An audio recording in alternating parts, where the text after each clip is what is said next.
15,000-এ এখন 5G amulet আর দুদিনের battery, কিন্তু কোন ফোনটা সত্যিই সেরা? 2026 সালের মার্চ মাসের টপ 3 রেকমেন্ডেশন আন্ডার 40 সেকেন্ডের মধ্যে দেখে যাও।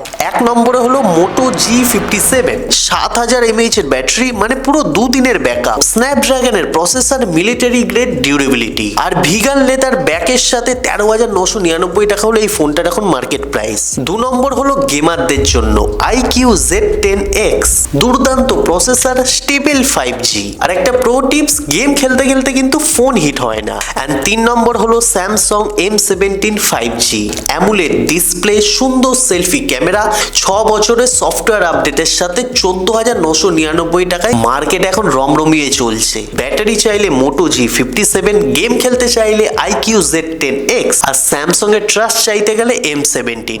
কমেন্টে লিখে জানাতে পারো তুমি এর মধ্যে কোনো ফোন ইউজ করো কিনা, আর আগামী দিনে কিনতে চাও কিনা। আর এরকম ডেইলি টেক টিপসের জন্য জিটেক ইনসাইডারকে ফলো করে নিও।